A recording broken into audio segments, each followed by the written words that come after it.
ان الحمد للہ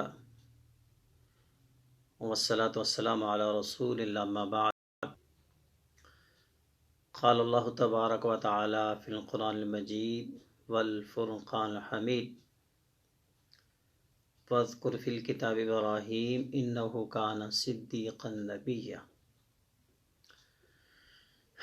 اللہ احکم الحاکمین اپنے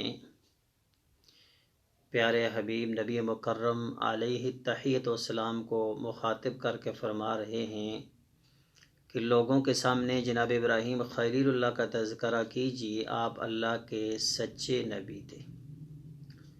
تو معلوم ہوا کہ جو اپنے سلف صالحین نیک اور عظیم لوگ ہوتے ہیں ان کا تذکرہ کرتے رہنا چاہیے، اس طرح انسان کا ایمان تازہ ہوتا ہے اور ان کے نقش قدم پر چلنے کی انسان کوشش کرتا ہے اور ان کی زندگی سے انسان سیکھنے کی کوشش کرتا ہے۔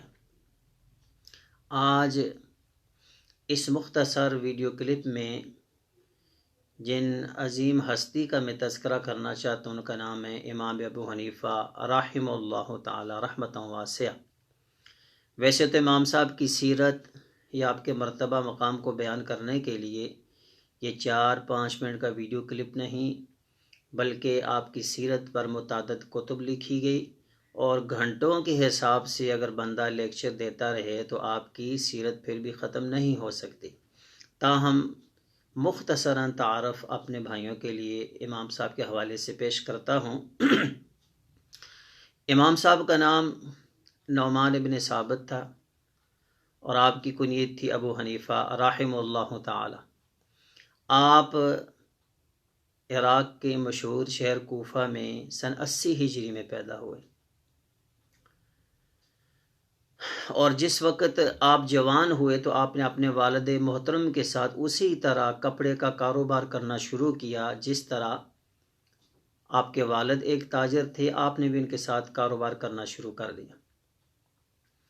ایک دن آپ کوفہ کے کسی بازار کسی گلی میں سے گزر رہے تھے، اس وقت کے امام شابی رحمہ اللہ تعالی نے دیکھا اور پوچھا کہ آپ کیا کرتے ہیں؟ اس وقت آپ ینگ ایج میں تھے۔ کہا جی میں کچھ بھی نہیں کرتا۔ کیا پڑھتے ہیں؟ کہا میں کچھ نہیں پڑھتا۔ کہا آپ پڑھا کرو بیٹا، آپ کے چہرے پر مجھے نور نظر آتا ہے۔ اس وقت کے بعد امام صاحب رحمہ اللہ تعالی عنہ نے تعلیم کی طرف توجہ شروع کر پڑھنا شروع کیا۔ آپ کے اساتذہ کرام میں سے امام شابی، امام عطا بن ابی رباح، امام نافع اور عبداللہ بن دینار جیسے جلیل القدر تابعین آپ کے اساتذہ کرام ہیں، اور کوفہ کے مشہور فقی امام حماد بن سلیمان رحمہ اللہ تعالی سے آپ نے بہت زیادہ علم حاصل کیا۔ اور آپ کے مرتبہ مقام کے لیے اگر صرف ایک بات یہی ذکر کر دی جائے کہ جب سن 120 ہجری میں امام حماد بن سلیمان رحمہ اللہ تعالیٰ کا انتقال ہوا تو امام صاحب کو ان کی جگہ پر ان کی مسند پر بیٹھ کر درس و تدریس کا شرف حاصل ہو۔ 40 سال کی عمر میں آپ اس پائے کے عالم فقی ہو چکے تھے کہ کوفہ کے سب سے مشہور فقی کی وفات کے بعد ان کی مسند تدریس پر امام ابو حنیفہ رحمہ اللہ تعالیٰ کو بٹھایا گیا۔ بعض احباب امام صاحب کے بارے میں یہ ثابت کرنا چاہتے کہ آپ تابعی تھے۔ حضرت انس بن مالک، عبداللہ بن ابی اوفا اور عمر بن طفیل رضوان اللہ علیہم اجمعین کا تذکرہ کرتے ہیں کہ ان سے آپ نے ملاقات کی، تو یہ دعویٰ ہے، اس کی کوئی دلیل نہیں ہے۔ آپ تابعی نہیں تھے بلکہ آپ تبع تابعی تھے، تو تبع تابعی ہونا بھی کوئی چھوٹی بات نہیں ہے۔ خیر القرن ثم الذین یلونہم ثم الذین یلونہم، بہترین جن 3 زمانوں کو گنا گیا وہ تیسرا زمانہ تبع تابعین کا، آپ کا شمار تبع تابعین میں سے ہوتا ہے۔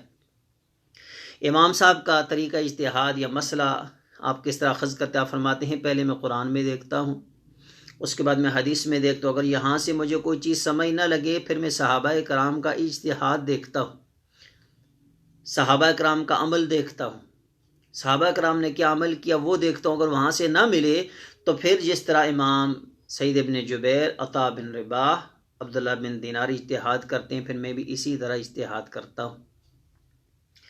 امام صاحب رحمہ اللہ کے حوالے سے ان کے بارے میں جید ائمہ کرام کیا کہتے ہیں، ان کی کیا رائے تھی؟ امام مالک فرماتے ہیں کہ امام صاحب کو اللہ نے اتنی ذہانت دی ہے کہ آپ ایک پتھر کے ستون کو دلیل کے زور پر سونے کا ثابت کر کے دکھا سکتے ہیں۔ امام شافعی آپ کے بارے میں فرماتے تھے کہ فقہ سیکھنے والا امام ابو حنیفہ رحمہ اللہ تعالیٰ عنہ کا محتاج ہے، فقہ کے اندر وہ محتاج ہے کہ وہ امام ابو حنیفہ سے جا کر فقہ سیکھے، آپ اتنے بڑے فقیہ ہیں۔ اور امام ابو یوسف رحمہ اللہ فرماتے تھے کہ مشکل سے مشکل مسئلہ ہوتا ہم آپ کے سامنے رکھتے، آپ اس طرح کھینچ کر نکال دیتے جس طرح آستین میں رکھا ہوتا تھا۔ آپ کے اس وقت کے ہم عصر فقہاء میں عبد الرحمن بن ابی لیلہ اور شریک بن عبداللہ نخعی اور امام سفیان ثوری رحمہ اللہ اجمعین جیسے جلیل القدر ائمہ کرام بھی اس وقت موجود تھے، لیکن آپ کا مرتبہ پھر بھی بہت بڑا اور بہت عظیم تھا۔ آپ کے کثیر تعداد میں شاگرد تھے، لیکن جن کو اللہ کریم نے نوازا، شرف سے نوازا، جن کا مرتبہ مقام یہ دنیا میں جن کو قبولیت حاصل ہوئی، ان میں امام ابو یوسف، امام محمد، امام ظفر اور امام حسن ہیں رحمہ اللہ اجمعین۔ امام صاحب کے پیروکار پوری دنیا میں موجود ہیں۔ یہ سنٹرل ایشیا ممالک جو ہیں، قازقستان، تاجکستان، ترکمانستان، ازبکستان، یہ بنگلہ دیش، سری لنکا، برصغیر پاک و ہند، یہ جو علاقے ہیں، یہاں کثیر تعداد میں امام صاحب کے ماننے والے پیروکار ہیں۔ امام صاحب کو متعدد بار چیف جسٹس قاضی القضات کا عہدہ پیش کیا گیا، لیکن آپ نے اس کو قبول نہیں کیا۔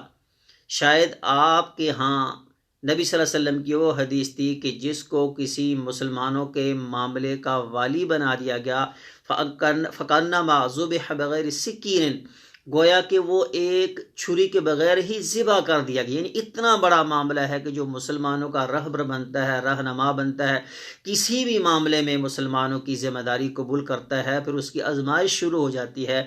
شاید اسی لیے آپ نے اتنے بڑے عہدے کو قبول نہ کیا، اور اسی طرح آپ قید و بند کی صعوبتیں برداشت کرتے ہوئے سن 150 ہجری میں جیل کے اندر دائی اجل کو لبیک کہے گے۔ جہاں آپ لیٹے ہیں، اللہ کم الحاکمین آپ کی قبر پر کروڑہ رحمت نازل فرمائے، اور بعد میں آنے والے ہم جیسے جو ناکارہ لوگ ہیں، جو بغیر کسی سوچے سمجھے امام صاحب رحمہ اللہ تعالیٰ کی ذات پر مختلف قسم کی باتیں کرتے ہیں، ان کو سوچنا چاہیے کہ آپ کوئی عام شخصیت نہیں تھے، آپ ایک عظیم فقیہ، عظیم استاد، عظیم مصلح اور عظیم رہنما تھے۔ اللہ کم الحاکمین آپ کی بخشش فرمائے، مغفرت فرمائے، درجات بلند فرمائے۔ وما توفیقی الا باللہ، علیہ توکلت و الیہ انیب۔